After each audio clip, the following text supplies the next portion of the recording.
Hydro carbon திட்டத்தால் எந்த பாதிப்பும் ஏற்படாது என்று மத்திய பெட்ரோலியத்துறை அமைச்சகம் விளக்கம் அளித்துள்ளது. இது தொடர்பாக மத்திய பெட்ரோலியம் மற்றும் இயற்கை எரிவாயுத்துறை அமைச்சகம் அளித்துள்ள விளக்கத்தில் 1000 மீட்டருக்கும் அதிகமான ஆழத்தில் குழாய் மூலமாக எரிவாயு எடுக்கப்படுவதால் நிலத்தடி நீரோ விளைநிலமோ பாதிக்கும் என்ற அச்சம் தேவையில்லை என தெரிவிக்கப்பட்டுள்ளது. 120ற்கு 120 என்ற அளவில் மட்டுமே குழாய் அமைக்கப்படுவதால் பெரிய அளவிலான நிலம் ஆக்கிரமிப்பு இந்த திட்டத்தில் இருக்காது என்றும் குறிப்பிடப்பட்டுள்ளது.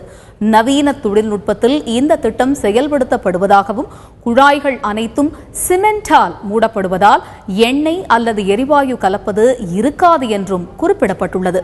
இத்திட்டத்திற்கான ஒப்பந்தத்தை நிறுவனங்களுக்கு வழங்கும் போதே பொதுமக்கள் மற்றும் விவசாயிகள் பாதிக்கப்படாத வகையிலான கட்டுப்பாடுகள் விதிக்கப்பட்டுள்ளதாகவும் தெரிவிக்கப்பட்டுள்ளது.